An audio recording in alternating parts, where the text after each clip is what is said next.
Bagpipe time, baby.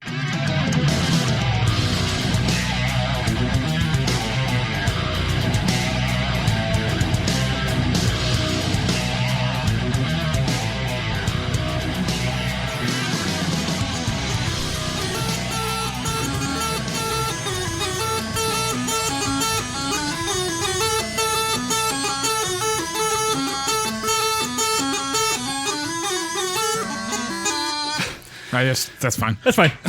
We barely know it. We'll fix it in post. Yeah, I'll insert somebody good playing it. Yeah, that'd be great. Just dub us. It should be the whole show from now on. We need to do an entire Channerin episode that's just poorly dubbed Japanese or something.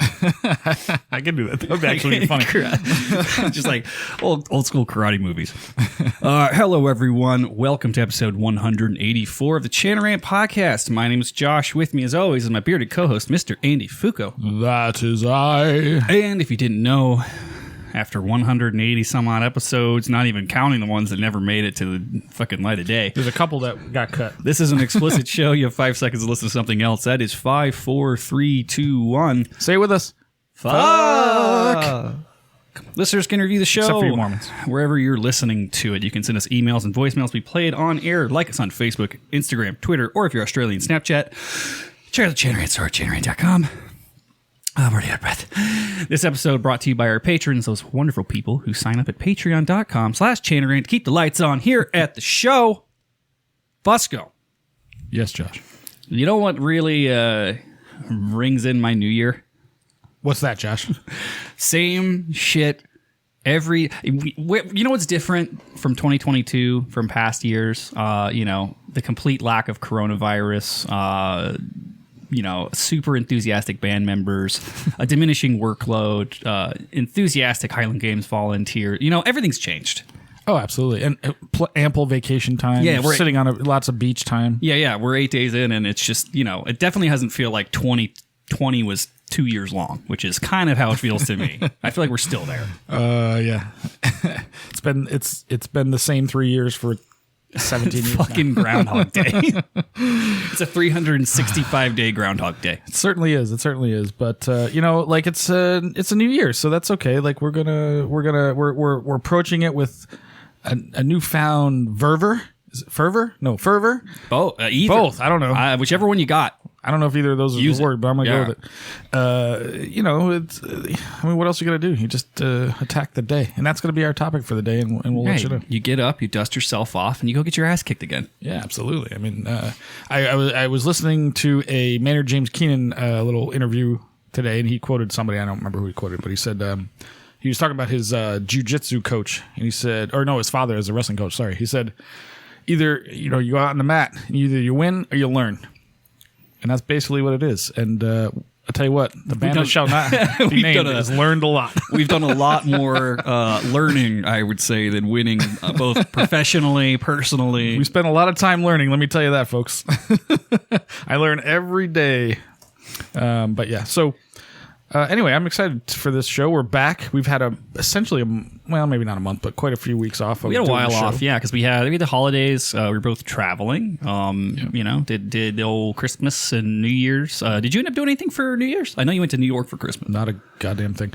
I went to a buddy's house for dinner, and then I was home by 11. Didn't do anything. Meaning home at my parents' house because I was in New York. How was your New York adventure?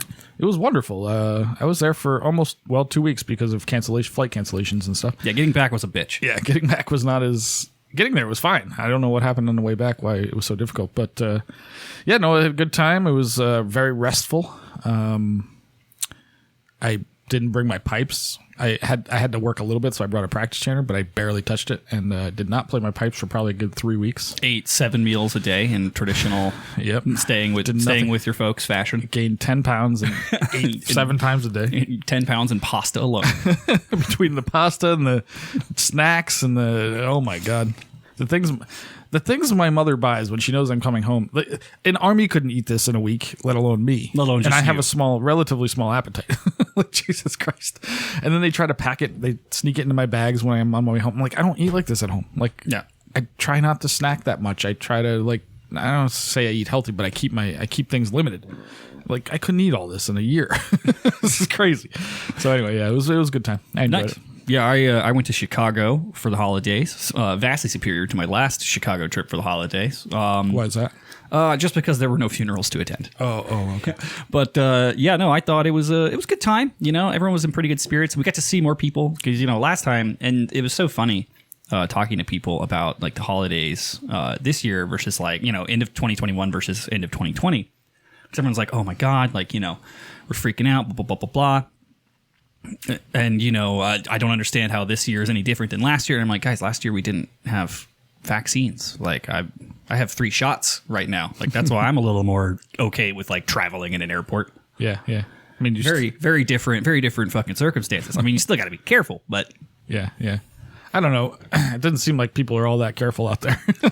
I'll tell you what, it was wild. Yeah, I mean, they're over it. Yeah, it was crazy. And then just like, especially the past month where it's just like, oh, by the way, that person you hung out with to get like lunch, 2 weeks ago, like they got COVID. So yeah. Keep an eye on your calendar. I'm like sitting there, I'm counting my days. I'm counting my life 5 days at a time right now of like. Yeah, I had a relative that I was with on Christmas Eve who ended up testing positive 2 days later, and everybody was like, oh, fucking hell. Yep, nobody else got it. We had the same thing. Yeah, we had the same thing. Everyone was fine. We did a bunch of the rapid tests when we could find them. I mean, the other funny thing that we ran into was just like, we were traveling. So I'm always a little extra careful because I'm like, I just got through an airport, man. I just sucked down 8,000 strangers' farts like for 6 hours, trying to get here. So it's like, I'm pretty careful about that kind of shit. Like I keep my mask on, I'm washing my hands, all that crap. But then it's like, we get in and everyone was just burning through these rapid tests.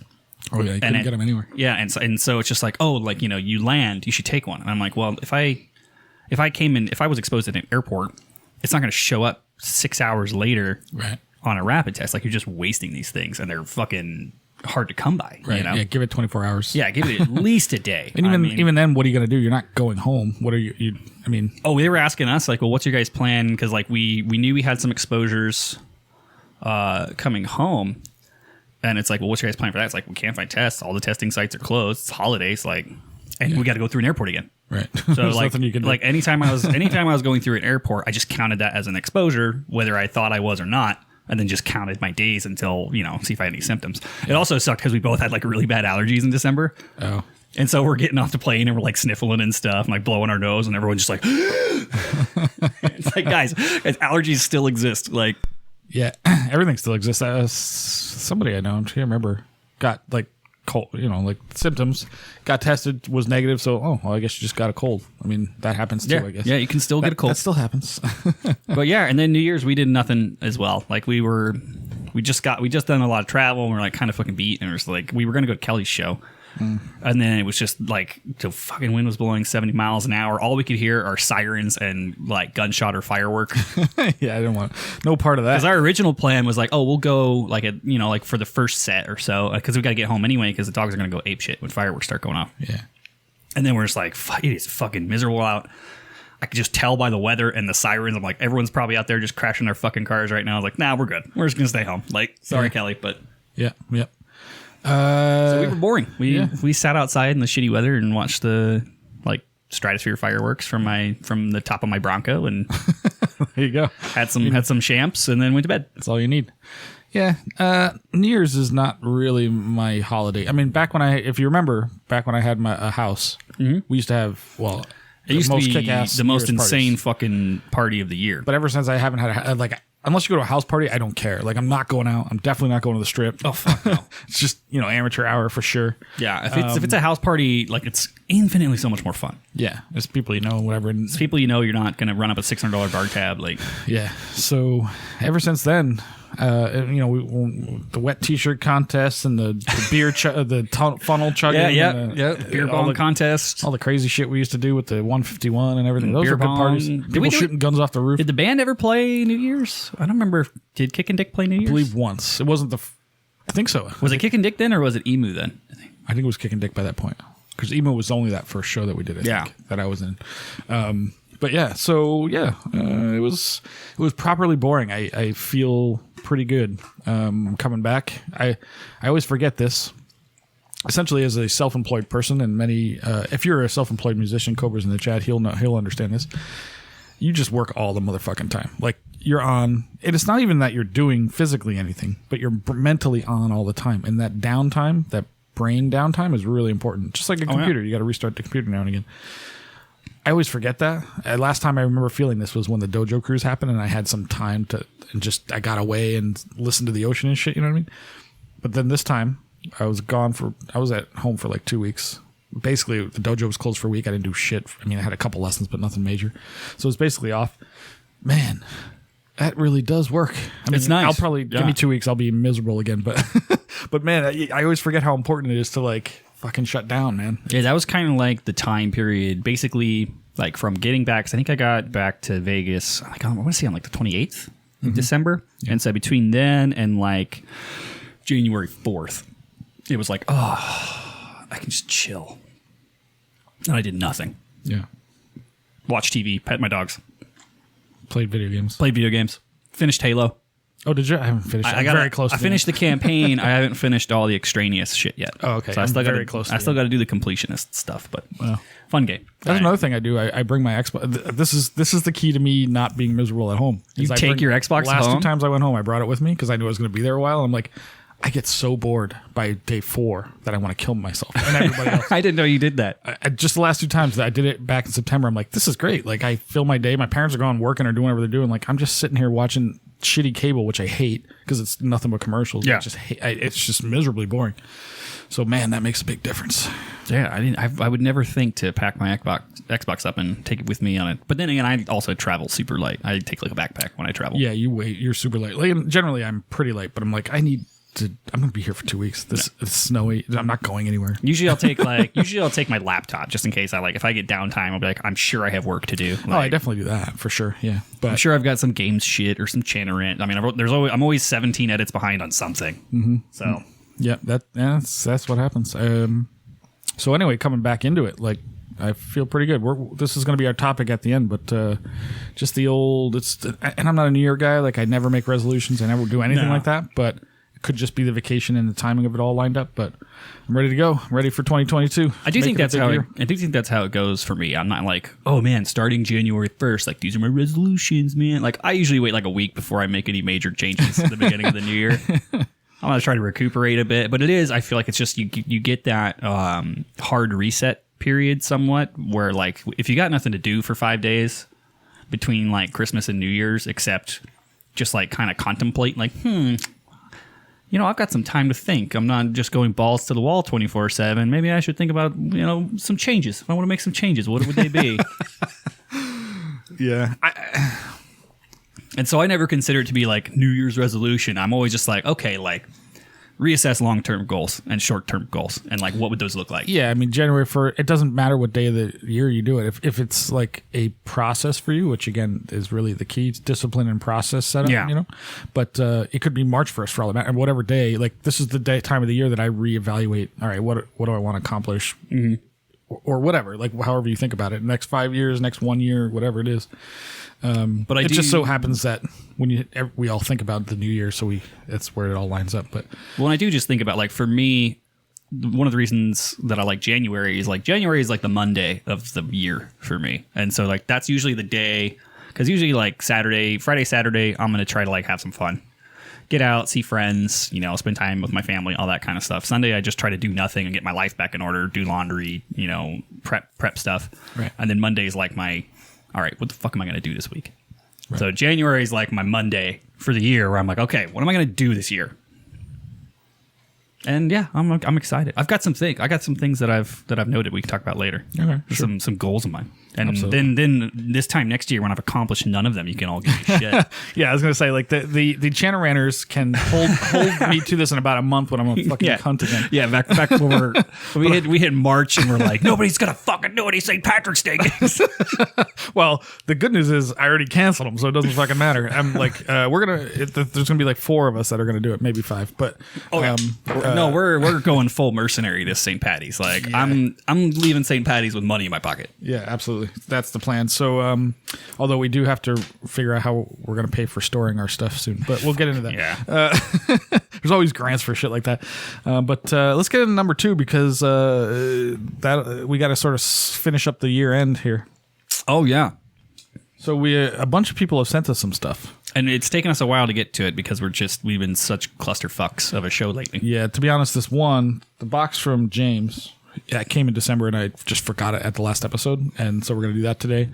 But the first thing, JD was here. Yes, back in December, we talked about that on December. the last live stream. We had JD Ingram in town, and his brother, and we had a good little time with them. They're fun kids. And he brought us some local booze to him, and we just never got around to it. I think he was, by the time we actually ran into him, he was like done drinking. He's like, this has been the craziest 4 days of my life. Yeah, they went like Vegas did them dirty on the first day or first 2 days. Yeah. So by the day we saw him, which was Saturday, the day before he left, I think it was, he was like, I'm not drinking it. I'm done. Yeah. So anyway, we never actually got to do this with him. I picked him up to take him out and get some food in them, and they both looked like they twice swarmed over corpses. Like they were struggling. Oh yeah, absolutely. And of course, I brought JD. Like that night, he met up with me. His brother was still taking a nap or something, like for dinner that night. So we went to Latai. Oh yeah, fuck yeah. And then we met you at that bar after with the stripper. But so anyway, he brought us.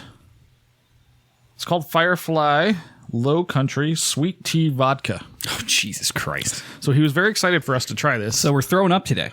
Apparently, it's gonna be. We're back full, people, and by what let's go tell me because I have to do some like physical tests this next upcoming week, and I was like, oh, like I'm not gonna be drinking, and he's like, you're not drinking starting Sunday. Yeah, start tomorrow because we've got a lot of gifts here to deal with, and I don't want to do these guys wrong, but if you shake those boxes, there's liquid in there. You can tell, sure. Yeah, you can tell there's liquid. I don't know what's in there, but there's something. So anyway, this is JD's sweet tea vodka. He was very proud of this. I think it's from the Carolinas. I don't remember where exactly, but it's got to be south, I assume. But well, here, cheers to you, Mr. Ingram Nam. Come back soon. We could. You don't have to go that hard next time. Yeah, man, you could just. We'll barbecue or something. Yeah. Yeah. Well, in his defense, it was his brother's 21st birthday, so they Vegased it fucking hard. They did. They strip clubbed it. Oh yeah. What else they did? Did they go to the dispensaries? I can't remember. I don't think they went to the dispensaries. I know they went to that. I think they went to that Area 15 place. They did. And then like I think they probably did some gambling and things like that. Yeah. His brother. I don't remember if we told this, but his brother wanted to do the Vegas thing, so he literally wanted to do he wanted to make the move of an all-in. That's all he wanted. He didn't care if he lost. He'd never done it before. He'd never done it. He's just like, I'm going to do it. And he's like, but this is a stupid bet. He's like, I don't care. I just want the experience of. And he did it, and he lost all his money.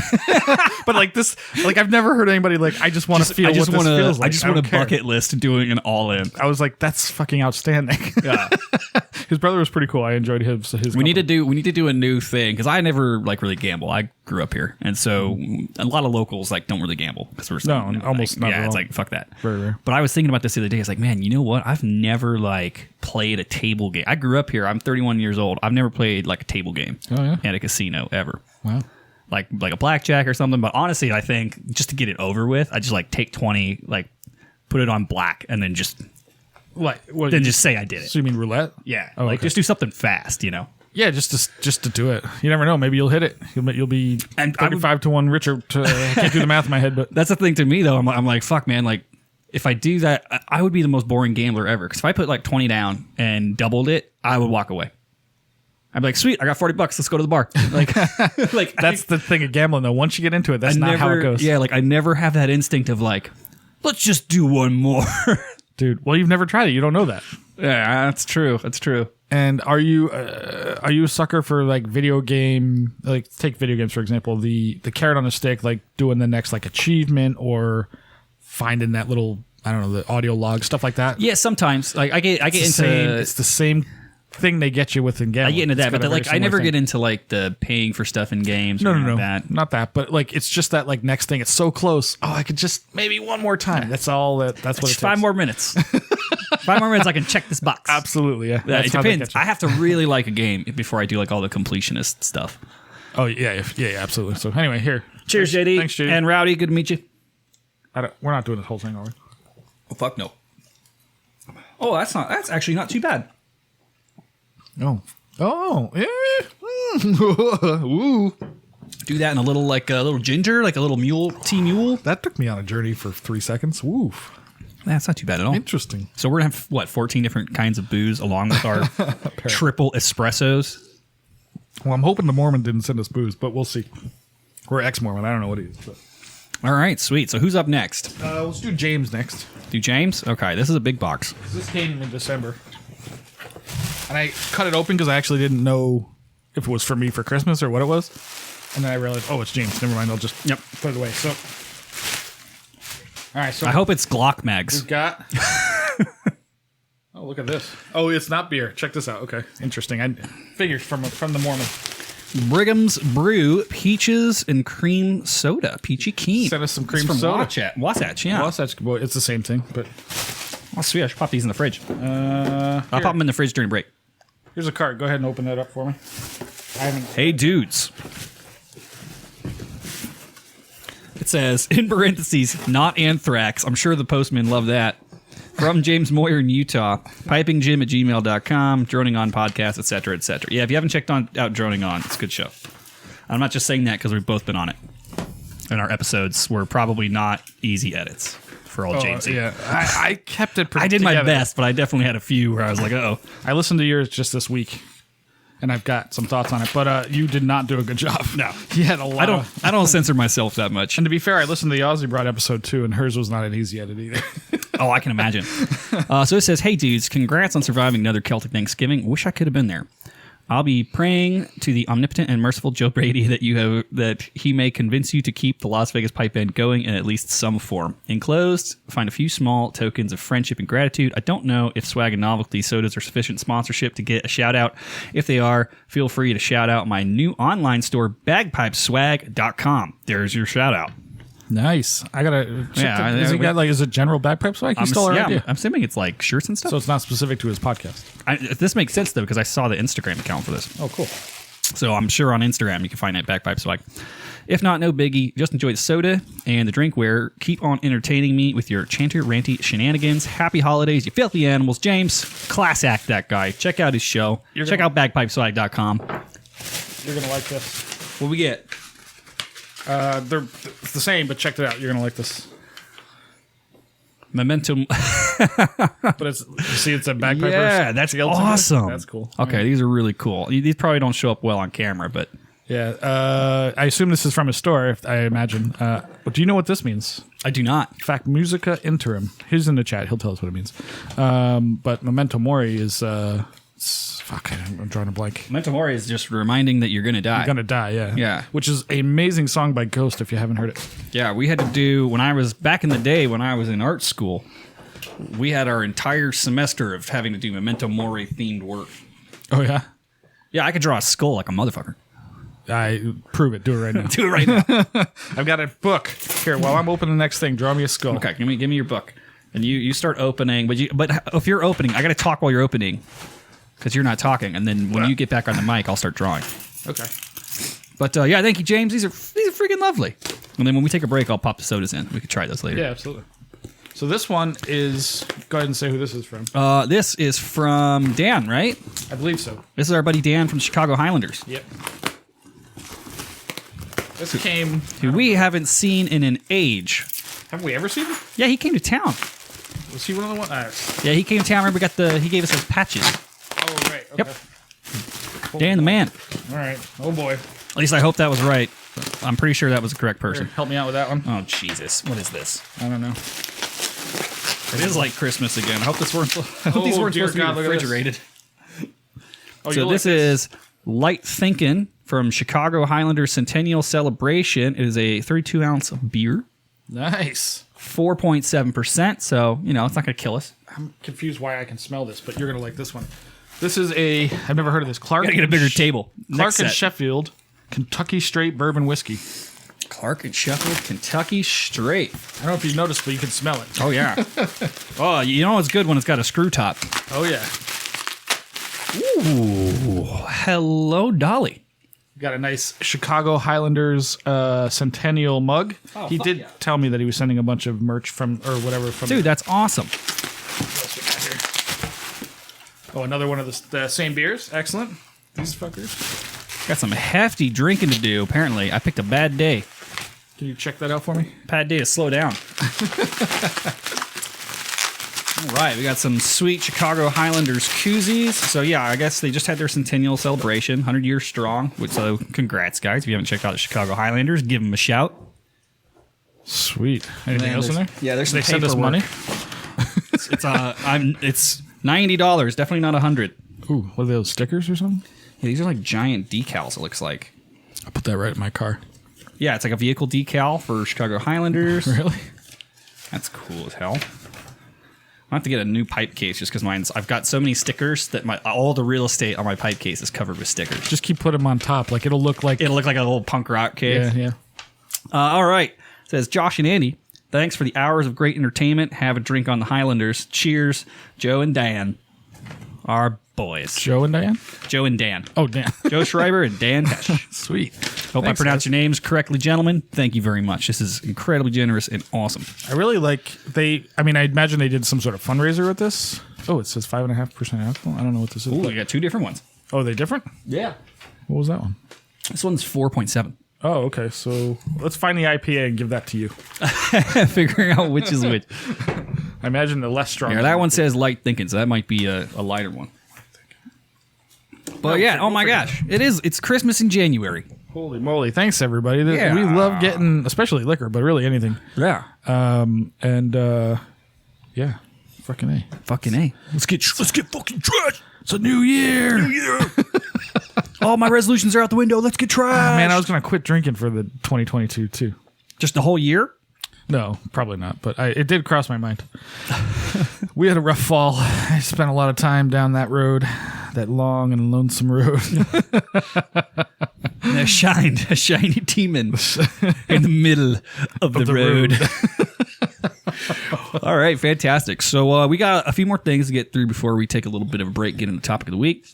Real quick, I wanted to see. I got some just random things that I wanted to just throw at you, and we could go kind of rapid fire if you want. You don't have to. We don't have to make a whole big thing of it. Yeah, let's get through. But Chanarant, our 2021 highlights. What were some of your favorite moments in 2021 at Chanarant? Man, I wish I had more than 3 seconds to think about this. I'll read the fucking show notes. They were done this morning. Okay, I wish I had more than 3 hours to.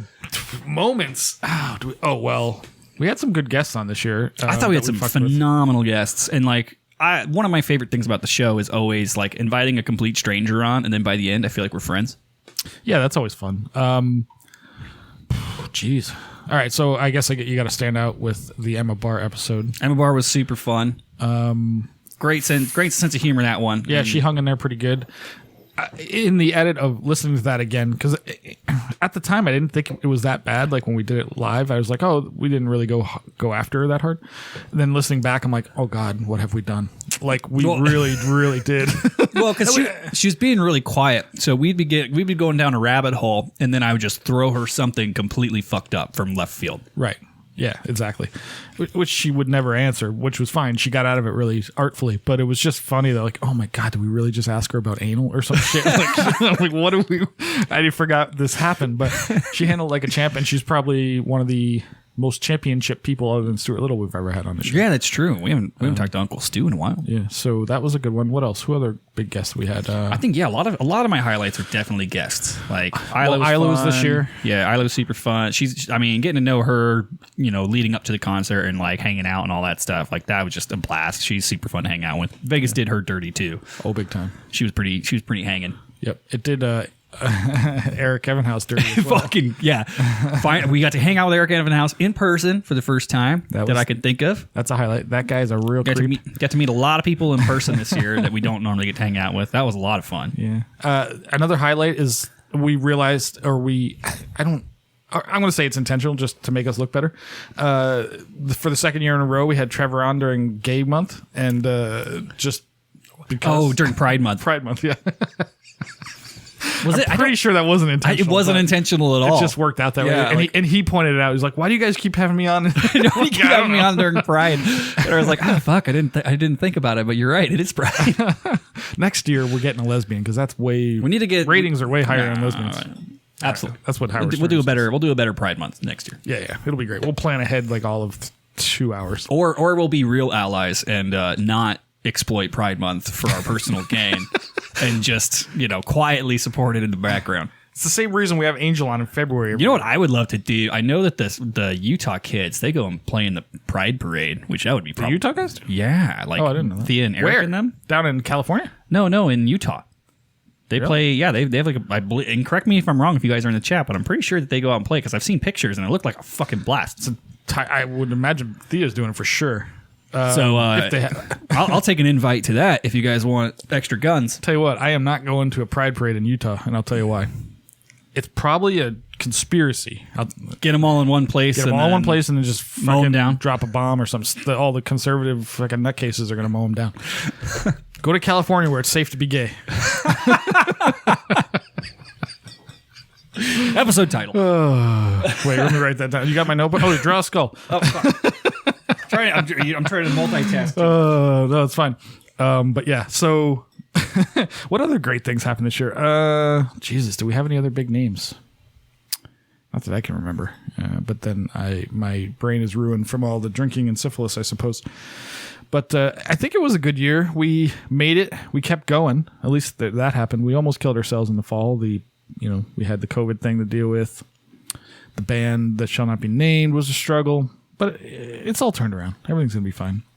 So I don't know. Nothing else is coming to mind that was amazing about. Yeah, I think a lot of my highlights were guests. Like it was just we had met so many fun people. There was like no contest. There was nothing to do, so it had to be like guest related. So yeah. Anyway, met the two loves of my life. So that's always good.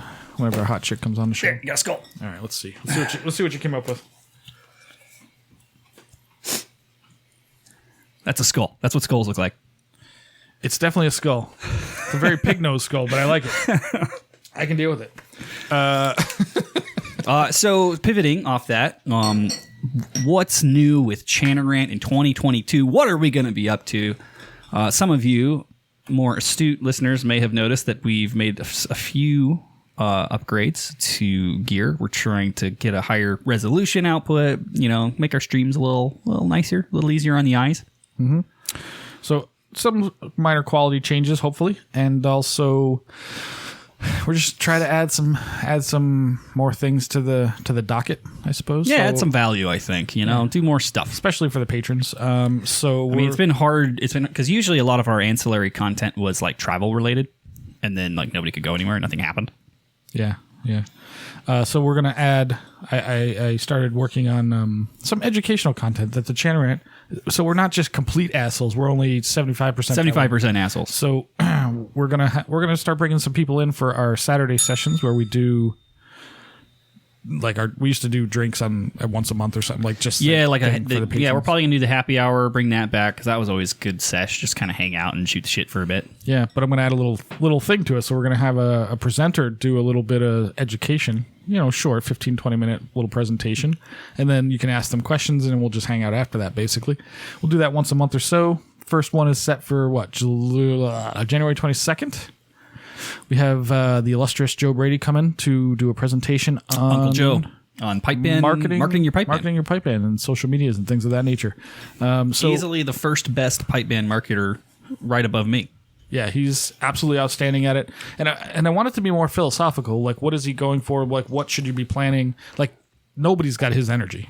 No, for somebody his age, especially. But like, and his helps if you don't have a day job. Yeah, I mean, nobody has this desire to put cats on the internet, but it's more about philosophy. Like, what do you want? And doesn't have to be pipe band. It could be your rock band. Like, if you're like Killian and you need help marketing your rock band, or maybe you're, want to do, get more jobs for yourself. I just realized this is probably how I end up on the docket for one of these educational things, because he could talk about the philosophy and I could talk about the technical aspect. We don't have that kind of time. You're not gonna be able to teach people how to edit a video. Here's 3 ways to approach it. I know absolutely nothing, have no money. I know absolutely nothing, have a little bit of money. I know absolutely nothing, have a lot of money, and then go from there. Or like, I know a good amount about this kind of thing, but our band has like one GoPro 4. Right. No, I have different ideas for you to present, but I have a couple ideas. But I thought, is there anybody more in tune with getting your name out there than Joe Brady? And I love his most recent one, and maybe it's an accident, maybe he's used it before, but the one it's his newest card that's called, it says, all it is in his font and everything, it's Awake. And it's because he's doing all this New Year stuff. Yep. It's like, and he's talking about like I don't forget all the various ones, but that one grabbed me because Wake, it makes sense based on his band, but it's like we're coming back, we're awake to what the reality of piping, what it should be, and all that kind of stuff, and I really like that one. So that's cool. Yeah, I like that. So anyway, we're going to do that on January 22nd, approximately noonish, noon West Coast time anyway. Yep. And, PST, baby. And then, so come on in, ask Joe questions. Well, and that's the kind of thing that we could record as well. So you could join it live. Absolutely. We could record it and post it for any other patrons that want to check it out. Yeah, patrons only, of course. Yeah, give me your $5, bitch. Yeah, join Patreon, and you're going to, Patreon, excuse me, and you're going to have all these benefits. I have some other ideas, some things lined up for the next few months after that. It's going to be great. In the chat, we've got Cobra, technical advice, hire Josh. Thanks, buddy. Shout out. Shout out to the City of Chicago Pipe Band. They did a bunch of videos for Christmas that I got the opportunity to help with. And yeah, do more. I liked those. Those were really cool. So I did watch those. You did the editing. Is that correct? I did the editing. Yeah. So I'm curious, were you involved before or after they recorded it? After. Okay. Yes. I know exactly why you're asking that question. Because I saw them, I'm like, I mean, it wasn't bad. I'm not at all saying that, but I'm like, this is not the way he would have done it if he had full instruction from the beginning. No. So they had recorded everything, and then they were looking to engage someone to edit it, which is fine. And yeah, I mean, there was some work to be done. Some were more work than others. Yeah. But overall, the way I thought the product was great. I ended up doing a little more audio mastering than I thought I was going to have to, just to kind of balance it out. But the one thing that they did well, and that I gave them a lot of credit for, because they admitted to me after they'd already recorded everything, like, hey, like we didn't really know what we were doing, so we just fucking recorded everything. Like we shot angles. Like we shot as much footage as we can. We had external mics. Like we just, we weren't sure which thing was going to be the right thing, and so we just recorded everything. And I was like, that's a good mentality. Like if you're not sure, if you're not sure, fucking shoot everything. Same thing I tell people who are like beginner photographers. I'm like, if you have a digital camera, a DSLR or something that can, in a big ass fucking memory card, the real experienced guys will go to an event and maybe shoot like 75 to 100 shots. And then if you're not that experienced, you might shoot 400. And if you really don't know what the fuck you're doing, you might shoot 800. And that's just part of getting used to your camera and making sure you have more coverage than you need. Because if you're not very experienced and you shoot 100 shots and only 20 of them are good, your client's gonna be like, what the fuck? Why did I pay you to cover my event for 2 hours and you give me 20 photos? Right. Yeah, that's something that I've noticed with photographers, and I don't know if the numbers are reality, but I'm just using those percentages or whatever. But and this is the same as this is exactly my dating life as well. But just shoot 1,000 shots. Quantity is better than take 1,000 shots and 100 of them work out. Fusco's dating advice is the same advice you use in an anti-air cannon. It's just fucking let it go. Just keep pouring into the sky, and one of them might hit the plane. Oh, it's absolutely correct, man. But it's the same photography. It's like you take a shit ton of shots and you hope for that one magic shot. And that would be one of the things I tell bands too. It's like, luckily we live in such a fucking awesome time to where, like, if you don't know shit about photography, videography, you can climb on YouTube and you can at least fuck your way to the middle. Oh yeah, pretty quickly, and then develop some style and stuff. So I think that's going to be something we see a lot, especially as bands have adapted to not being able to go out more. And as we have this conversation about marketing your band and things like that, I think you're going to see a lot of cell phones on tripods at the end of, like, even if it's just that's more than zero. Better than zero, absolutely. Yeah, not everything has to be 4K 60 frame masterpiece, right? Done is better than perfect. Done is better than perfect as long as you have good audio. Content's musical better than performance. not content. Yeah. If it's 480p and the audio is fucking fire, okay, cool, that's great. Here's the other thing, and this is a sales mentality as well: is let the audience choose what they're going to watch. Like, don't make that decision for them. Yep. Right. So don't if somebody's it's the same thing in sales. Like, don't say no for your client. Offer them. Do the presentation, let them say no, and that's fine, but you shot your shot, Yeah. It's the same thing with your band video or whatever it is. Granted, it might end up on fail of the week, you never know, so there is that risk. But, like, put shit out there and get better at it the next time. Like, what did you learn from that experience, right? Whether it's, I learned something about my camera, this fucking lighting and this thing didn't work, or maybe I was too far. This is the other thing that drives me nuts, when people take pictures. Like, hey, will you take a shot of, we're standing in front of the Bellagio, hey, take it, and they stand 17 miles away. Like, get up close so it looks good. You don't have to be so fucking far away. And then, because when you edit it and you pull in, then you lose your fucking. You guys want to know Josh's Fucking pro Drives me tip. nuts. Pro tip of the week: every phone in existence now has a portrait mode. Turn it on. Oh yeah, that's the other thing. Portrait mode, and then frame it in the shot. It's not. You don't have to be. Yeah. Oh if my you God. if you can learn how to click portrait mode and watch a 30-second YouTube video on rule of thirds, you'll be fine. Mm-hmm. Like that's all you need. Yeah, and turn your goddamn phone sideways for Turn your people. turn your fucking phone. If you're videoing something, turn your phone sideways. Unless you're doing Instagram. Other than that, then you're fine. But anyway, that's a whole lot of nothing. But we're gonna try to do a little bit more this year, and this may last me 3 weeks. My discipline and motivation might last me 3 weeks. It might last me a year. We'll see what happens. But I'm ready to go. I'm hoping you're ready to go. You got a lot of things on your plate. But Yeah. I do kind of, I'm very gung-ho, and this will tie into some of the stuff if we end up talking about it later. I mean, we're kind of all over the place right now because we've been drinking this fucking sweet tea vodka. But one of my things, despite being way overspread, as I typically am. that was my date last night. Yeah, she was overspread. I'd never seen somebody like hyperextend their hips before. At least it didn't pop out of the socket. No, If you hear a cracking noise, that's bad. Cracking noise followed by screaming. But yeah, like one of the things that I really want to do just for my own personal sanity is like more creative projects. And I remember being incredibly busy in the golden age of the Las Vegas pipe band social media stuff, but it was also satisfying. Like it was fun work to do. yeah, absolutely. So I probably will just never sleep again. Thank goodness I've discovered this delicious concoction. Once I discovered these, because I used to drink those Starbucks dangerous. little ones. And then this is Black Rifle, whatever the fuck. Yes, Just an espresso drink. So we need to reach out. Black Rifle Coffee Company. They do have a store here in town. Where's our sponsorship? We just want these. Holy shit. Cases of these. These are amazing. I don't fully agree with their politics, but goddamn, their Instagram account's awesome. Yeah, I mean, they're the pro big America thing and all that, but, like guns and veterans and shit. But, I mean, I'm not against veterans or anything, but Jesus, like... But goddamn, that's a good coffee. But this is really, really good. And quite frankly, I'm tired of Starbucks' nonsense. Their drinks are shit, and this is way better. And it's way less calories, so... Sweet. And I tell you what... Somebody mentioned that we're getting all these episodes out. Yeah. Like the cocaine. We have some money for cocaine or something. I'm like, no, Yeah, we've Black been Rifle drinking. coffee. Let me tell you, Coffee. it's almost the same. So moving along, so we talked about what's our Chain Rant 2021 highlights phase, kind of what's new with us, and then we went off on a tangent. Fusco has a band that shall not be named. I wouldn't know. We haven't seen them since the last episode, pretty much. But I've been trying to check in. We know the new plan is that everybody was basically forced, Piper side anyway, forced to join a dojo. They have to get to phase 4, and then we'll have practices again. There's some little details in there that's not important, but essentially that's the plan. It's an experiment to see, one, if people do it, two, if that makes a difference, which Andrew Douglas proposed the theory, of course he did, but that getting people through to phase 4 is going to make a significant difference in your band. And it was just sort of a statement he made.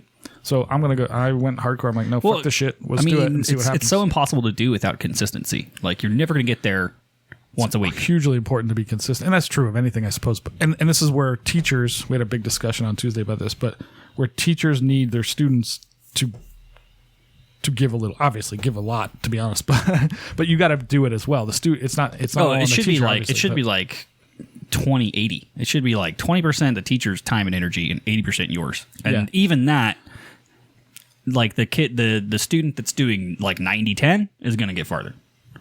Yeah, the more I'm not saying you play your pipes for 4 hours a day, but like it's not more than zero. It's not quantity, it's quality Yeah. and focus, and that's a big thing that I wanted our people to do. Is the dojo forces you to learn how to learn first, and then what's important, the fundamentals, essentially, the rudiments the rudiments of piping, as Captain Ken Eller calls them, which is essentially the fundamentals. But so we're gonna see what happens. I think about that a lot. I think about the learning how to learn first, because like I didn't learn how to learn until probably my junior year of college. Yeah, When I realized, hey, the way I've been doing this, like even just like school shit and like things like the way I've been doing this is wrong. I've been doing this the least efficient way humanly fucking possible. correct. I learned how to learn in college, I would say, as well, but I learned it on my own. Like I was like, this is fucking hard. Like chemistry is hard. I got to find another way. What was the moment for you? I remember distinctly the moment that I had to get my shit together. Oh, I remember it was freshman year. First, it was intro to engineering because I started off as an engineering major, and it was like essentially the class was learning how to be organized, how to I wouldn't say necessarily how to learn, but it wasn't intro to college, but it had a lot of those aspects to it. And I remember very clearly, like, holy shit, there's a lot involved. Like in high school, I just breezed through. Mm-hmm. It was like easy for me. College was not. It was like, now you really got to work. Things just came easy to me in high school. And it was like eye opening for me. Like, oh boy, like I took like high end chemistry, high end physics, high end calculus 2, all in my very first semester of college. I'm like, I'm going to kill myself. This is so overwhelming. I think that another thing that and I mean this is going back decade or so for me, but one of the things that you don't realize, and one of the things I think that translates a little bit to being in a band, is like when you graduate from high school and go away to college, like you have skin in the game now. Like you have to pay your fucking rent. Your tuition's costing a shit ton of money. Like you have something tangible to lose if you are a slacking piece of shit. Oh yeah. And that was the thing for me, is like I remember like grades were slipping like into my sophomore year, going into my junior year, and I had the great fortune. I mean, I had the cheapest state education that you can get in Nevada, but I had the fortune of not having to take out loans or anything like that, which was amazing. Mm-hmm. Totally worth it. No student debt. I'll take the cheap state education. Yeah, I mean, and in the end, it doesn't Nobody matter. Cares. Once you're out, it doesn't matter. But I remember like grades slipping, and it's like, oh, by the way, like if you don't pick this shit up, like that's it. The money stops coming, and you're gonna have to pay for this shit yourself and sort it out. And I was like, oh fuck. Yeah, big time. Yep. Once you face the existential threat of being stranded in Reno with a shitty job and no money, and you're not in college anymore. Well, then you're like, oh, I better get my shit together. And then, you get a shitty job. You work like 30 hours a week. That's all they'll pay you for. And mm-hmm. Yeah, man, it's work a bunch of side gigs, doing like live sound, AV, sleep 2 hours, go to class. Right. Absolutely. So, but that's bringing this all back to piping somehow.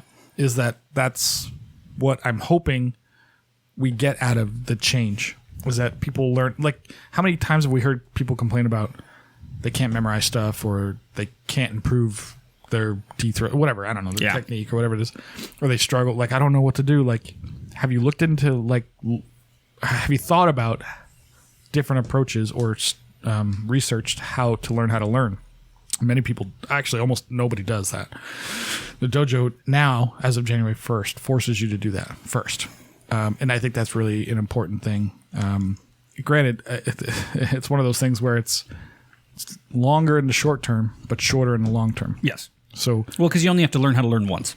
Correct. And once you got to sacrifice in the beginning, where it's like, I'm not spending very little time doing actually any piping here. I'm reading and studying about how to strategize my process, right? Which is really important. So, but you can also do it. I mean, you can do it fairly quickly if you're doing it.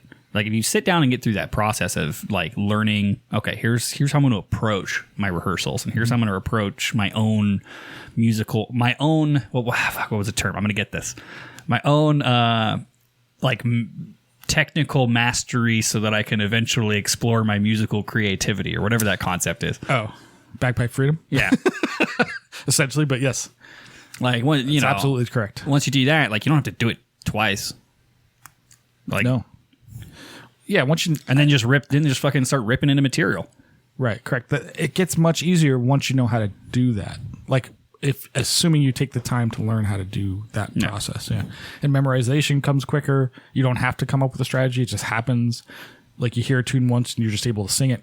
But that comes with experience. Yeah. And there's no way beyond time on instrument, for sure. So anyway, that's we'll see how that goes. I have no clue. It's what is today? It's the first week of January. Yeah, it's the 8th. I have no idea what's that. We had our one practice with just the core people, and we'll see. I have no idea what everybody's doing. But all right, I'm going to blow through some stuff. Quick plug for the Chanarant Discord. You can sign up, chanarant.com/Discord. Good fun. Lots of different channels talking about everything from fucking pew pew to cigar lounge to piping and drumming stuff to educational things. I finally joined the Dojo U Discord. I see some distinct similarities, and it's interesting. Except for him doing everything slightly better than I'm doing our Discord. Well, that's what Andrew does. He like takes an idea and then makes it better. That's kind of his thing. Real quick plug. I wanted to mention this because I got this email and I was like, holy shit, this is great. Too, yeah. So this is Wispaba, the organization that we basically made this podcast famous for shit talking. And one of the things that I'd talked to them before, because I was the only person that would attend any of the public meetings, was, like, hey, one of the things you could do is like ask for fucking help. Like, there's people in your community that know how to do stuff. And I loved this email because they're currently in the process of trying to develop their own system to replace our current piping registration system, which is trash. Total trash. And I saw this, I'm like, thank God. So they're trying to make a proprietary system. Although they've been working with some computer science school students, they've, all this stuff. So they sent a shout out to their membership, which I love, where they're saying, hey, and some of you probably have gotten this, where they're building a project team, people who know AWS system admin stuff, database design, all that kind of stuff. So I thought that was great to take an organization that we've been bitching at to use its membership and actually use them and ask for help. And I thought that was great. Absolutely. Good on you. Like, I saw that email and I was like, 2 years later, they're listening to my advice. Look at that. Well, I mean, we don't know that they got it from you, but either way, results. Or they just didn't want to pay anybody to do it. Well, I'm sure it's that, because if in the email they mentioned that they had like an intern or something. Yeah, they mentioned an intern or something. But at least they're doing something. Like, there's got to be a system in place that already exists. I don't know why they need to create their own necessarily. But R2 existed, and that sucks. Yeah, they just got that from sports. If either of us had ever had the time, we've been talking about years, like just building our own system and licensing it to events. And licensing it to an association. I have a great don't take that idea, Joe Brady. Great idea for that, like an app thing. But quickly screaming through some of this other stuff. New merch. We have the Bagpipe Baphomet T-shirt on the store. That one's actually selling pretty well. Yeah, so far. I got to order one. I'm going to do an order soon for like our test stuff. So I'll probably throw a couple more things up, and then we're sold out until February. Till February? Yeah, okay. But we'll order ourselves one then. Yeah. And then we're catching up on edits. Some of you may have noticed, thanks to Mr. Fusco here, who cracked out a couple while he was in New York. Thank you. That was incredibly helpful. No problem. I'll keep hammering. We're getting 2 weeks until we're caught up, people. Yep. Patreon updates. We're going to try to post more Patreon. And then I got a notification that Killian was a patron, but I thought he was already a patron. He was. He left and he came back. Okay, so welcome back, Killian. Killian's also a guitarist in a rock heavy metal band. Really? Out of Michigan. It's called the Dead Helmsmen. So check them out on Facebook. Oh, fuck yeah, Dead Helmsmen. They did a live show recently. They're pretty cool. That sounds awesome. Episode 200, more details on that coming soon. And then, Highland Games. I put that in here just because I didn't have a lot of stuff. Currently, the Vegas games are scheduled to happen. I have not seen a lot of other stuff scheduled, so we'll probably have a better update on that next week. Yeah. I don't know what's happening this year. It's complete chaos right now. Dude, I can tell you, I'm so far behind. Like, my volunteers are dragging feet. It's just rough. That's life. Everybody's dragging. Like, the band has had that issue. The Highland Games apparently has that issue. I received a message from the dude in Chicago. What's his name? Jim Sim. He's like, hey, we're having the Chicago games, and we're also having, I think he's involved in another one. I forget what it's called. He's like, just let you know in case you guys want to come out. I'm like, to Chicago? Vegas? Yeah. Like, I mean, maybe on a World's year. Yeah. But I appreciate the... Can I come and not play? But at least they're doing... That's good for them. Glad that they're doing something. Like, I don't know of anybody. I still Queen Mary doesn't exist anymore, as far as I know. The Queen Mary's gone. I don't know about Phoenix, that. No idea. Yeah, Arizona has been... There's no... I mean, are they going to try to do fucking Flag and Williams again? That was such a cluster. I don't know, that's July. I haven't even gone that far. I think that's just going to become an athletics event, and like maybe some soloists. They did it last year. I bet you they'll try to do it again. If Arizona's like, we're literally wasteland, so playing in freaking horse shit. That video hasn't come out yet, but why? That's such a good video. Why is that not coming out? It's like halfway done, and then I just got busy. God damn it! I'm putting that on your to-do list. Yeah, put it on my to-do list. I'll get that one done. We talked to the mayor of Williams. Oh yeah, it's a whole fucking thing, and then of course ended in chaos as they usually do. But anyway, yeah, man. So. Yeah, I think that's our year. I don't know. That's a good awesome. Wrap up. Well, hey, so we can get to the topic. You want to take a quick break? I'm gonna hit the head. Yeah, me too. And I'll put these sodas in the fridge. So I'm going to put up the screen. It'll have the chat if anybody wants to talk to each other and hang out. If anybody has any questions or have anything they'd like to talk about, let us know in the chat, and then we'll come back in 3 minutes. Yeah, we'll be right back shortly. This episode of the Chanarant Podcast is brought to you by MacLellan Bagpipes, proudly made in North America by artesian bagpipe maker Roddy MacLellan from Eust, Scotland. At MacLellan Bagpipes, they don't strive to be the biggest, fastest, or the cheapest.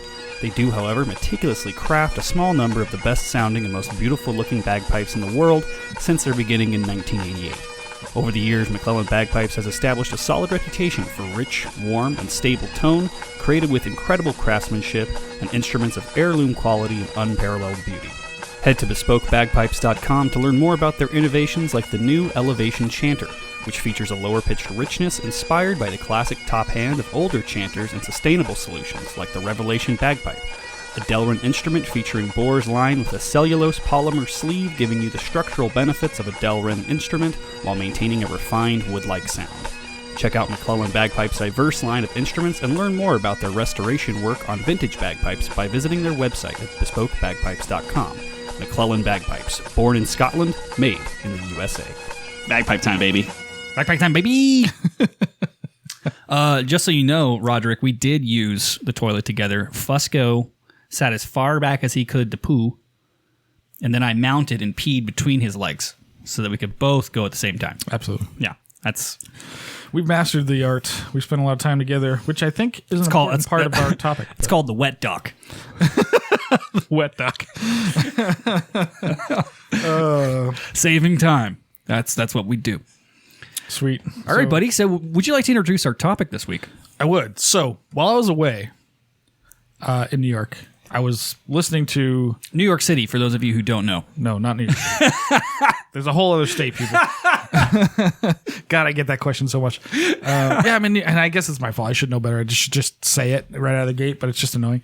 Anyway, so while I was in New York, I was listening to Lex Friedman, if anybody knows who he is. I'm not familiar. Many podcast people might know who he is.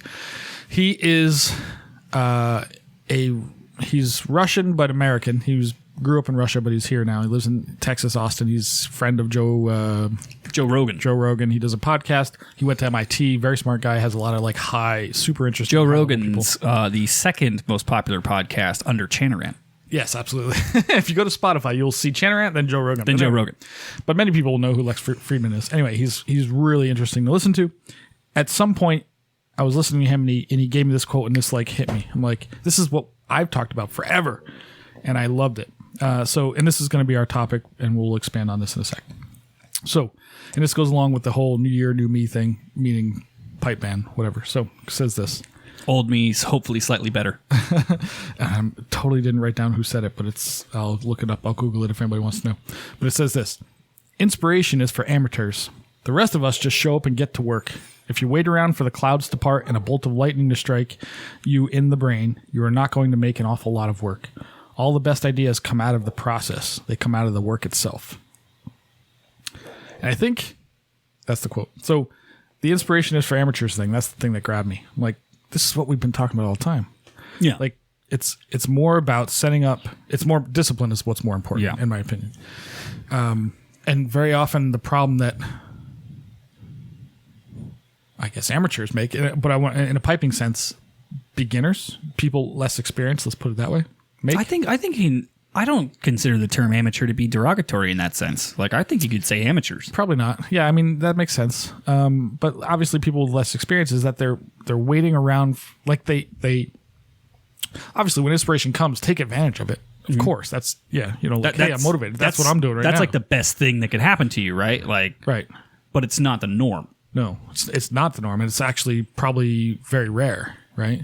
But it's all about, one, setting up systems so that you're consistent and or,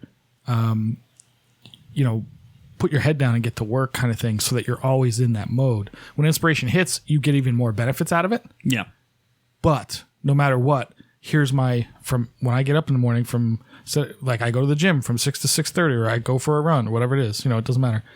6:30 to 7, I'm playing my practice chair. I'm going to do my big doubling exercise, and I'm going to focus on my grace note size or whatever that fundamental thing is that you're working on. And when I get home, before I go home from work, I bring my pipes and I play at work instead of wait until I get home and then the wife's got the dinner on. Well, I'll go do that, and then I'll fucking forget. I'll just never get to it. Yeah. Right. James had James Moyer did he's done lots of shows recently, but he mentioned this in one of his episodes where the idea he was talking about, he was experimenting, and I've told people this for years. This is how I did it. I'm not the inventor of this, but I came to it on my own realization for myself is leave your fucking pipes together, and it's one less roadblock to picking up the pipes and playing them. That was my trick for the 100-day challenge. Yeah. I don't need that now, but then I did. Like when pipes are hard, like when they're physically hard for you and you're like an amateur, and it's like, fuck, I just know I'm going to start sweating and this sucks. If I got to put them together, I'm not going to do it. Like they're in my case. It's just one more thing I got to do, right? That's an example of a system that you can, what I like to say is outsmart yourself. Where you gotta learn what your tendencies are and beat them. And part of that is like set my pipes out, put them in a room that's, put your channel away, but you don't have to put the pipes away. And more likely to pick them up. If you're a drummer, maybe it's leaving your pad and your sticks on your computer desk. Like, oh shit, that's right. Let me pick them up and play a little. Even whatever drum, it is. Even your drum on a stand. Like it could be anything. Yeah, but get creative. You have to come up with your own ideas. Like back when we were playing regularly in rock bands, one of the things I would do is I would always make sure my guitar was tuned and plugged in, and the amp was off, and it would just sit in front of the amp. Mm-hmm. Tuned, plugged in, ready to go. I tuned at the beginning, tuned at the end. Because then I was like, fuck, if I got to practice, like... Pick it up and go. Pick it up, you turn it on. Even if you get 5 minutes in, play through something, and then turn it off, put it down, go do the shit you got to do. I mean, when I did the 100-day challenge, my pipe sat on this desk. Mm-hmm.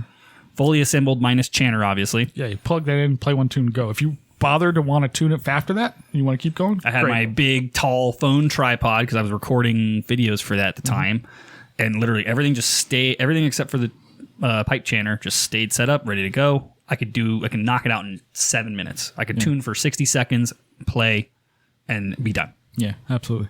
I want to say this about the episode that you were on with James droning on. It was 6 months ago or so. Oh yeah, it was pretty early in. It was a while ago because it was early into me doing the 100-day.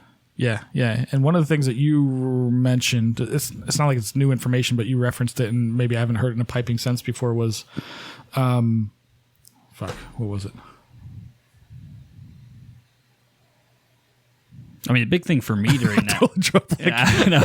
And you haven't even drank your bourbon yet. No. The big thing for me during that point was just like removing barriers to entry. It was like, if it's there and it's like, I'm at my desk, it's behind me, it's in my view, I come in here to work, I see it, and I'm like, fuck, I still have to do that today. And I would just pick it up, play something, get shot in the face with confetti, call it a day.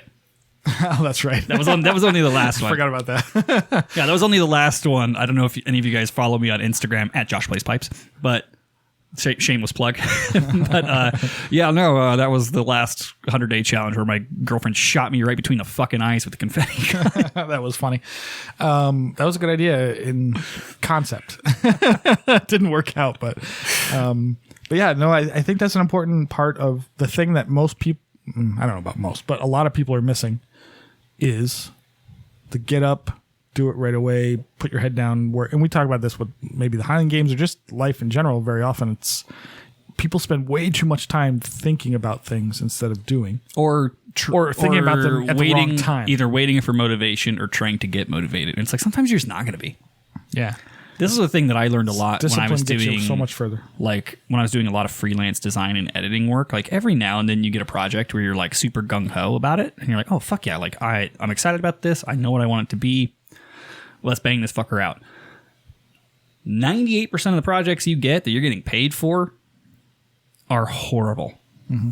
It's like here's a 4-minute video I need you to edit and do motion graphics for, where I explain the housing market in Cincinnati.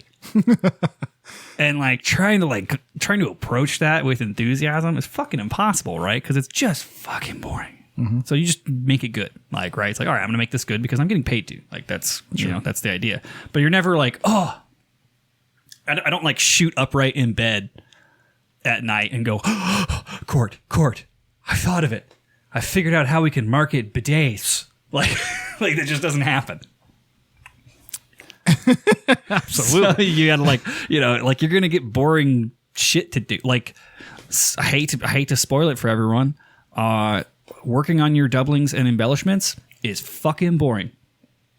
Yeah, absolutely, it is. You're never going to be inspired to do it. You're never going to have that bolt of lightning and you're like, oh my God, you know what would really fucking take me from 6 to midnight right now? Big doubling exercise. Right. Like, no, that's never going to happen. It's like eating your vegetables. You just fucking do it. Yeah. Sometimes you just got to like put it on your calendar and like do it, right? Or whatever Yeah. it is. Like, it took me, I would say 9 years in before I became that disciplined. I'm still not that disciplined. And sometimes it takes the right person at the right time, the right teacher, the right whatever it is, the right inspiration, you know. And when I say inspiration, I mean the right person that like, oh, I look up, oh, I get it now. Like that thing that clicks, that click moment, whatever it is. And for me, it was like 2009-ish when I started working with Robert Watt. I'm like, oh, I get this. Okay. And then I set up my process. And I'm like, oh, I'm going to do this warm-up thing every goddamn day for a year. And I just did it. And it sucked at first, but then just like anything else, it becomes a habit. It's like brushing your teeth. You just do it. You're like, all right, I just don't. You need to get to that point where you don't think about it anymore. It's you pick up your channel, you play your big doubling. That's all you do. It's better than playing a shit tune for 60 seconds. Well, and another thing that helps, and this is one of the things that I found was amazing during the 100-day challenge, was like accountability. Mm-hmm. So like, same thing as like having a personal trainer or like going to a CrossFit class or something like that. When you have other people doing it with you that are like checking in on you and you're all like boosting each other up, that's not a prerequisite because you should, in theory, be able to just like motivate yourself to do shit. But even if 9 times out of 10 you can self-motivate and be like, hey, I'm disciplined and I'm going to do it, that 10th time, having someone that's like a friend or whoever and being like, hey, did you do this today? Like sometimes that's all sometimes if you're in a slump, that's all you fucking need to be like, oh, fuck, like, Let's get. It's gonna suck. Let's do it. That's a great question. This is a good point. Do you have a bagpipe buddy? I challenge everybody for 2022 to go get yourself a bagpipe I think that's buddy. a great challenge. Who's your bagpipe buddy going to be? I think that's a good idea because think about it. Like when it comes to working out, and I used to be big into working out. Like it's such a common thing to have a workout buddy. Mm-hmm. If we're gonna meet at the gym, we're gonna do this because 1, when somebody's watching you, you work a little harder, right? Yep. 2, there's accountability. Like, oh, we're going today. You're less likely to be like, I don't feel like going today. Who would you consider to be your bagpipe buddy? I'm interested. I honestly don't have one, but I should get one. There was somebody who offered this to me. Oh, Dalton from North Carolina. Oh, sweet. From Wake. Yeah. A year ago or something. He's like, hey, man. And I think he was looking for somebody too because he brought it to me. Oh, yeah, because I remember you guys were talking about entering contests, right? Like, weren't you started talking about it because he's twos? grade 2 as well. And he was like, dude, we can get the pro. Like, if we wanted to, we could really do it. I'm like, yeah, we probably could. He's like, let's do it together. I'm like, okay. But I wasn't like sold. I'm like, I love the idea, but I got so much going on. But he was the one that brought it up to me, and that's such a great idea. Like, do it together. Like, pick some. Here's an example, right? So again, the idea of outsmarting yourself and having a bagpipe buddy is outsmarting your laziness, right? In a way, if you want to think of it that way. Cobra in the chat, he has a thing called Finding the Five, right? Yeah. Like, join a group of people that are doing something together. Like Matt did it.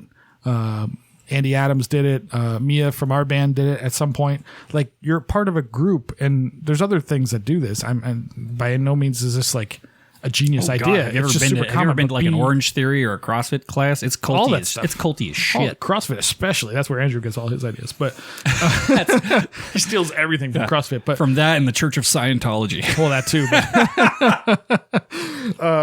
But to be fair, churches really get some people buying in. Like, we should turn piping into a cult. Absolutely, we should, to get more out of people. But anyway, like, join a thing that's doing a thing, right?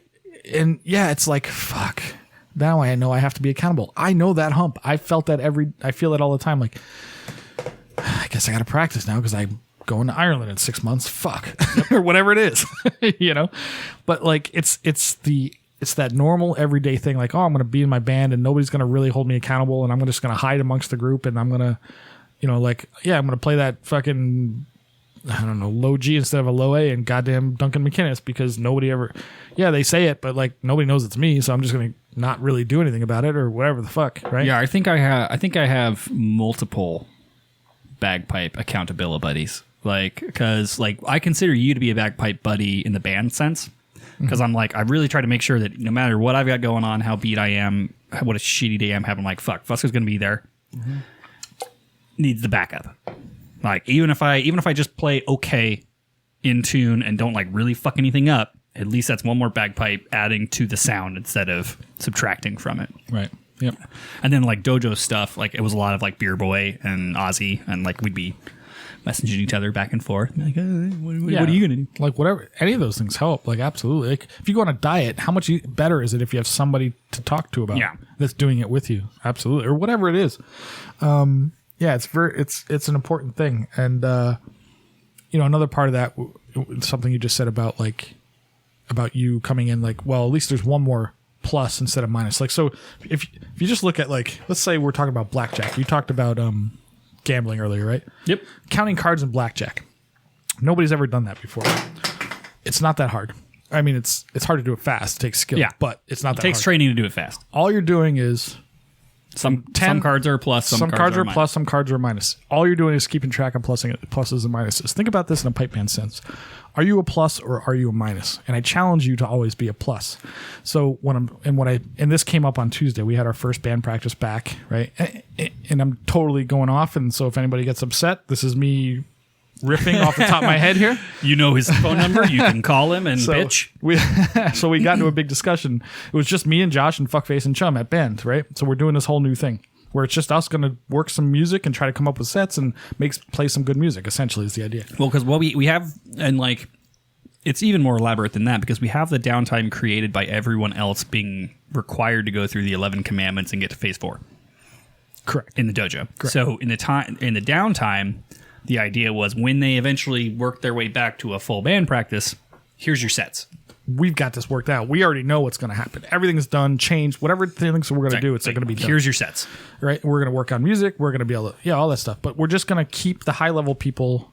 I won't say high level, but like the leadership people, the four of us, and maybe it's the musical leadership of the band. Correct, musical leadership of the band, centralized and moving, so that when things are back, it's done. Because we're also doing edits to sets. We're figuring out what works, what doesn't work. We're dialing in some different. We're experimenting a lot at these practices, trying to figure out. Hey, what can we do to make it really slap? Right, exactly, stuff like that. So, and what happened was we got into a discussion with, I did, and me and Fuckface got into a little bit of it was almost on the edge of heated, but we got into a discussion. I thought it was a very civil spat. It was civil, but it was, emotional. You guys got in a bit of a domestic. But one thing I said to him was, like, yeah, man, it's not just you, right? Like, things pile up. And think about the responsibility of a pipe major, and he's got 20 people under him, and everybody's got one thing, and it adds up. So, like, my frustration with you is not just you, obviously. Things add up, and I don't take it too personally. But you're still part of the problem. Like, are you coming in and being a plus or a minus? And he was defensive about the certain things that showed up, in my opinion, as minuses. Like, there's multiple minuses here. Like, don't be a minus. Like, come in and be ready. Like, be a plus for your band, right? In my opinion, that's what I would do. Or that's how I think about it. And is that you? And that's the big question. Like, if you want to have a successful, good sounding musical organization, it could be a rock band, it could be fucking jazz band, it could be a pipe band, it could be your orchestra. Like, are you coming in with the right attitude, which is a plus, knowing you're doing your homework, meaning knowing your music, which is a plus, not forgetting your hat, which is a plus, or whatever, whatever it is, right? Like, it's not just about you, and that's such an important thing. It's about the organization, and I think we forget that very often, especially Americans. Maybe it seems to be more so. Maybe more so. But I actually, this makes me think. I mean, as we're drawing 700 metaphors into the conversation, this reminds me of a conversation you and I had last night. I was talking to you about like nervousness. I've got some like physical tests coming up. Mm-hmm. And you were telling me over prepare. Correct. Like if you got to run a mile and a half, make sure you can scream through 2. If you got to do 3, but if you got to do 30, if you got to do 30 push-ups, make sure you can scream through 50. Right. Like that kind of stuff. Yeah. And that makes me think. It's popping up in my mind, kind of unplanned right now, because it makes me think about like in a band setting, you should be over prepared. Correct. Because you're gonna go to band at 7:00 after a workday. Yep. You're gonna be tired. Physically and emotionally. So even if you're a plus at 100%, you're only going to be playing at like a 70 to 80%. Probably. And then you add, especially if you're an amateur, you're going to be nervous. Yeah. Add anxiety into the mix. So it's kind of, and it's one of those things, and I think that this is also an interesting theme that we could probably bring back, is the idea of like over preparation, because, and I've said this 1,000 times on the show, you never rise to the occasion. You only sink to your lowest level of training. Right. So your lowest level of ability, if you're having a bad day, needs to be a plus still. You need to be able to hang.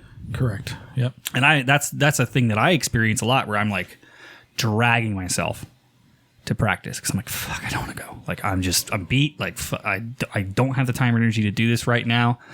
But it's, you got to get in the door.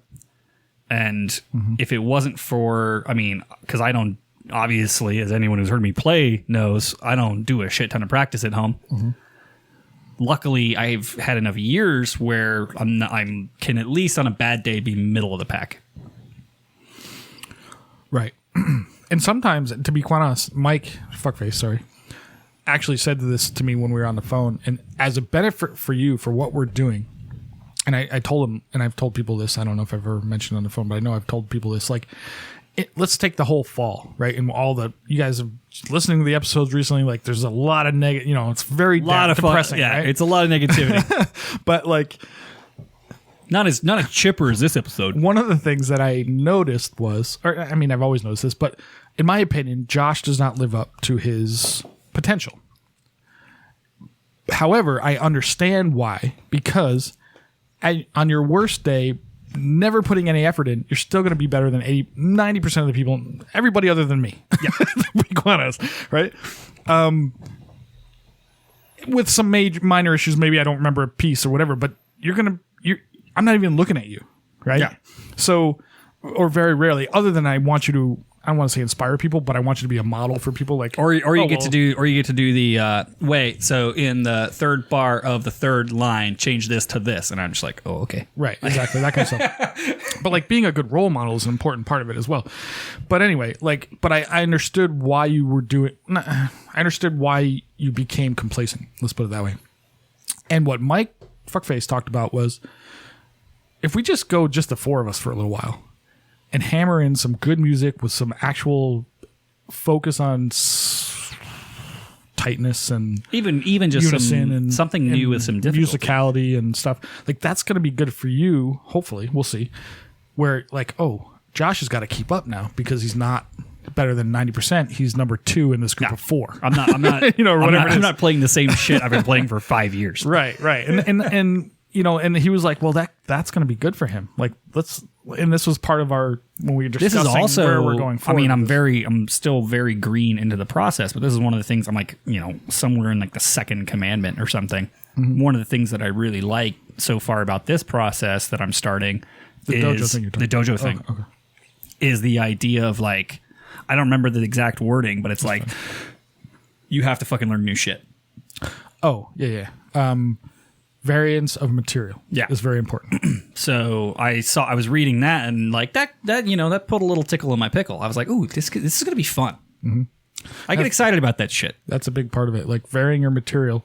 That's also one of the reasons I think I might do more travel this year. Like even if it's not for competitions, even if it's just for gigs, like I think it would just be fun to get out of the rut, see other bands, see how they play, learn some other material, and try to rediscover some more enthusiasm. Hashtag the rut is real. Joe Brady, you can steal that. Yep. The rut is fucking real, dude. The rut happens, man, and it happens in so many ways. It's not just like in your playing ability. It's in your mental it's in your like inspiration, whatever you want to call it, like creativity. Oh yeah. And this is why pipe bands sink into these. I guess it's just a rut. There's no other way to call it that. I guess, but we get every pipe band. Well, 80% of pipe bands on the planet of grade 4 probably or below get stuck in the same 9 tunes for their entire lives. There's pipe bands that have existed, like Chicago Highlanders, for 100 years, and there's plenty on the East Coast. There's a lot of older bands on the East Coast, 80, 100 years, whatever, and they're playing the same Scott and the Brave Rowan Tree, Green Hills, Battle Zor, Battle of the Somme, or whatever 9 tunes they're playing forever because they're afraid to vary the material because nobody will learn it, which I understand. I've been there. I've made the same mistake. you kind of hope like, well, this year it was okay and people kind of got it. Next year they'll be that much better at it. Did that ever happen? Sorry, I was texting. That's okay. So let me rephrase this. Let me say it again. So the variance of material idea. I went into it. I made this mistake hoping like, all right, this year we were at like 80%. People made mistakes, a lot of issues. But next we'll keep the same set for next year and it'll be better because I'll have a whole nother year to work on it. Did that work? Were people better at it next year? Marginally. Very marginally. Yeah. Like maybe 1%? Maybe 1%. Like I wouldn't say, I mean, and even the new stuff, like don't get me wrong. And I say new stuff. A lot of the stuff we added this past year, we'd played before. So, like us playing Castle Dangerous, I mean, the harmonies were new, I guess, like the Scottish Power harmonies. Right. And, it's a good tune. I could go off on this for fucking another hour. One of the frustrations that I run into is I was brought up and every other band I've played with throughout my adventures, every other, when I fill in with a service band, when I'm playing with a random piper I've never fucking met before. Right. There's a baseline level of tunes that everybody fucking knows. Like, everybody knows Green Hills, Tyrol. Everybody knows Scott and the Brave Rowan Tree. Everybody fucking knows Amazing Grace. Everybody knows Auld Lang Syne. Does everybody know Highland Cathedral? Everybody knows Highland Cathedral. Everybody knows Highland Laddie. Everybody knows. Or that's what I meant. Highland Laddie. Highland Laddie, fucking Bonnie Dundee, like. And I've tried to explain this to people in our band, and it has fallen on deaf ears for as long as I've been pipe sergeant. To where it's just like, hey, like, this is never going to go away. Like, for as long as you will play bagpipes with a group of people, you will need to know how to rip out Highland Laddie and pull it out of your ass and play it. Mm-hmm. And it falls on deaf ears so often. And I'm just like, it's not optional. This would be like me, this is like as basic as like, hey, for as long as you own and operate firearms, you need to know how to clean them. It's not a thing that's like, oh, now I got to do it. Oh, no, I haven't done it in a year. Like, no, you just need to always know how to do it. Yeah, there's a couple things about that. It's like fucking breathing or wiping your ass. Like, you should just know how to do it at all times. I think people become afraid, like, they figure that I only have so much hard drive space in my brain. So if I work on another tune, I'm going to lose another one. I would argue that that's false. That's not how it works. And I think of it as archiving. I think, yeah, exactly. So I think what pipe schools get right, and in a lot of ways, like the traditional style of teaching may not be the most efficient. It's got its pluses and minuses, of course. But what pipe schools particularly get right is the variance of material and forcing you to do other stuff. I can't tell you how many times I've come back to a tune 7 years later, like, oh, I played that 7 years ago at this band or something or whatever the fuck. It comes back immediately. And like, I'll play through it once or twice, like, oh, no, I got it. Okay, I can do this. Like, just getting it back in your head and getting it back on the hands. Yeah, but because I was exposed to it and exposed to so much, like that recall ability gets better as you do more of that. But it also goes to that baseline of competency, right? Like, at the end of the day, I always use like law enforcement EMS stuff because it's a lot of parade band and service bands out there. That's for sure. Like, guess what? If let's say you work on an ambulance and you haven't had to do CPR in a year, you still are required to know how to do CPR. You still got to train, man. You still have to know how to do it, right? So it's just one of those things where like, what the fuck are could you imagine, like when we went over, we had to do it was a 6/8 set for drum majors for March Past. Mm-hmm. Like, you just had to know it. Mm-hmm. I mean, we lucked out because I think we'd already knew 2 of the tunes. I think the only new one was the Farewell to the White Horse or whatever. I think that was the only new one we did. Oh, okay. Yeah. I remember Eleanor, but I had already played it. So, but it was one of those things where I was like, yeah, like I couldn't just be like, oh, I know we're marching directly from the contest field without breaking formation or taking a break whatsoever to the drum majors to go play for the drum majors. You can't just be like, oh, I don't fucking know that. Good luck telling Arnold that you don't remember the fucking. He would shove his fist up your ass and work your mouth like a puppet to play the tune. Maybe it's I don't know. Maybe it's just there versus here. It's just a core competency thing. Like, and I think that that's a thing that we could always work on. Is like, hey, here's the core competency as a bagpiper that you need to have. Like it can't be. Well, that's what we're doing. Yeah, it can't That's the be. plan. You know, I mean, I couldn't forget fucking Highland Laddie if I tried. No, but I played it so many times in the first 10 years of my life, of piping life. I might make a grace note mistake, but I know the fucking. And it's like there's if no you're, way. Like you're guess what? You're gonna be in mass bands. You're gonna play Amazing Grace, Scotland the Brave, Highland Laddie, Bonnie Dundee, Green Hills. Like you know what they are. They tell you on their fucking you're gonna, website. Yeah, And they're all tunes that you learn conceptually in the Green Book if you're from that era. But I remember that era. That was a long time. that's where I learned from. Time. Dude, I haven't played Scots Wahey since, I learned it in the Green Book, the first tune out of the Green Book in 2001, maybe. Maybe I play it once every 7 years since then. I still know it. Scots Wahey was the first tune I ever learned on bagpipes. I hadn't played it probably for over a decade. And then when I was doing a bit, when we were talking about what our solo tunes were going to be for the concert, and I played Scots Wahey.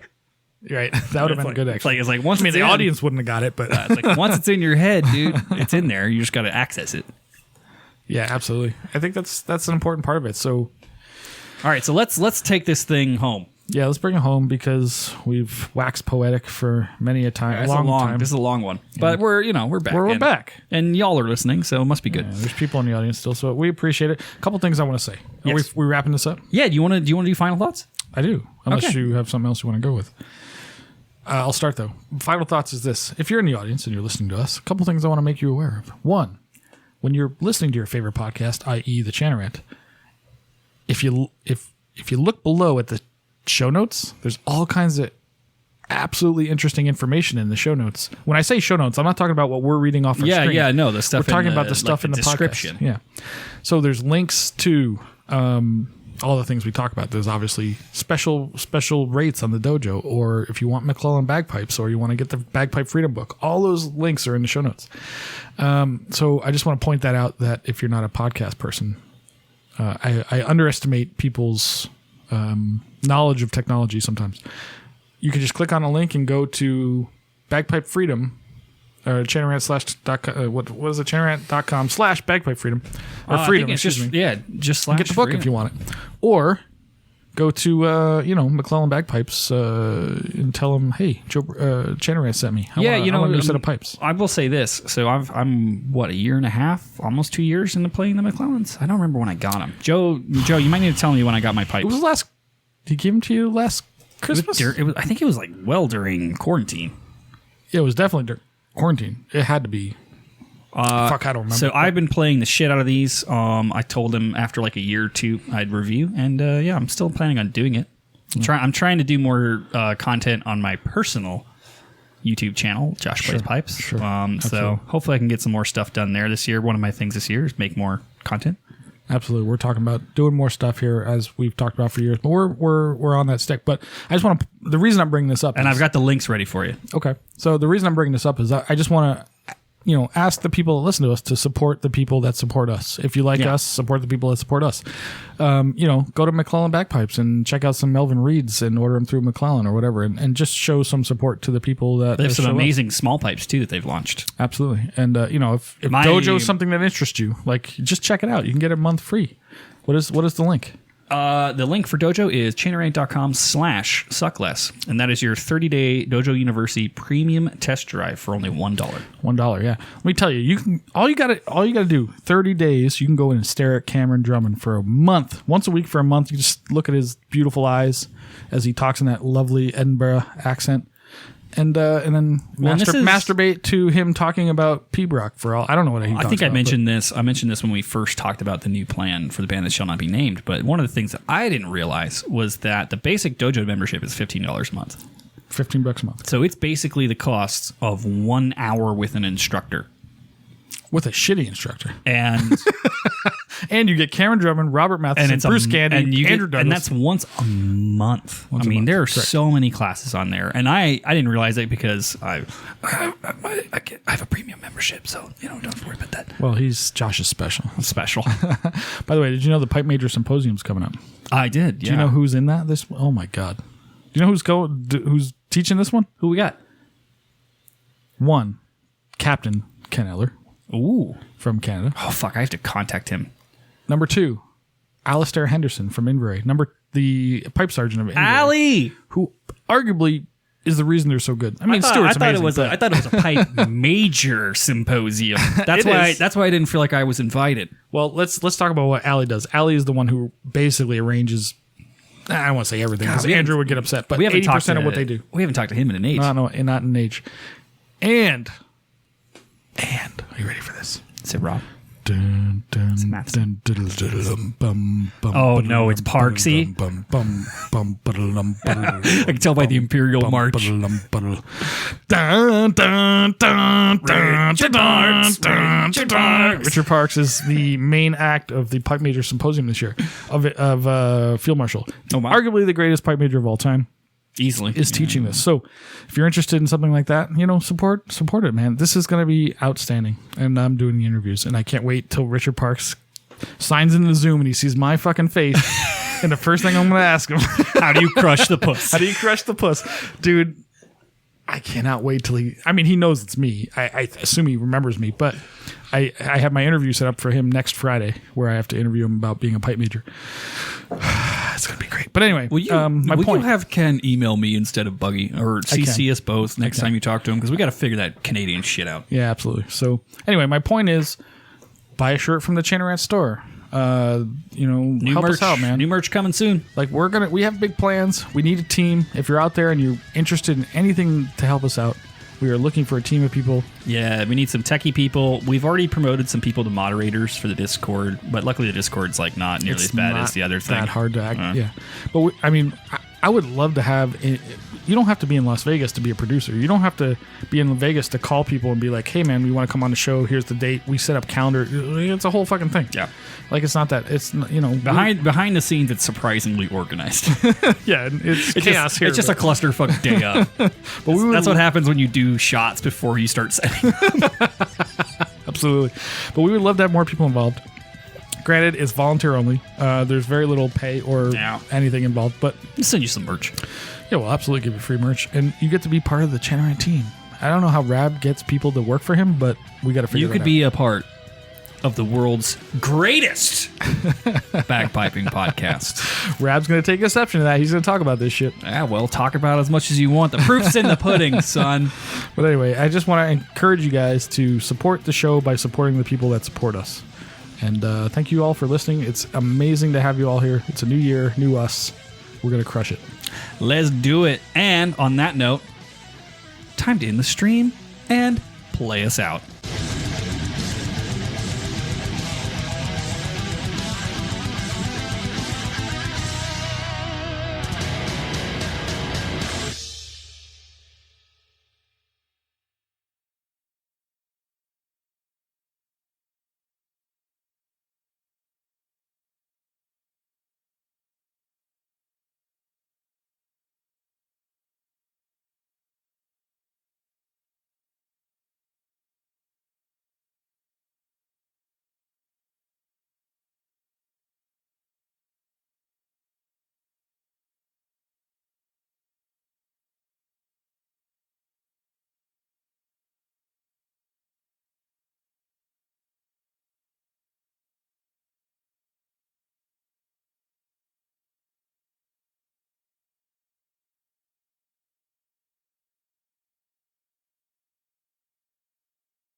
Hello?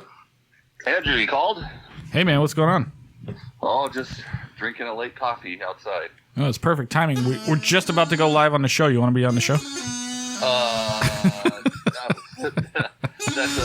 That's a negative, Ghost Rider. No, I was just calling you. I can give you a call back after we're done if you want. I was just was checking in. I figured if you want me to call you, I'll call you every goddamn day. No, I'm not trying to act like a girlfriend. I hope not. You're not very pretty, so there's that.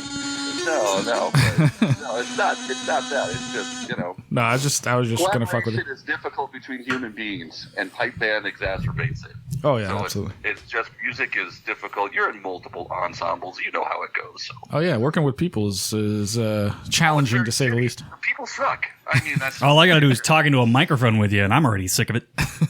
I know it's rough, man. But yeah, no, I was just gonna bust your balls a little bit. That's all. no, okay, no, that's no problem. But yeah, I'm not going to be on the show. You guys suck. So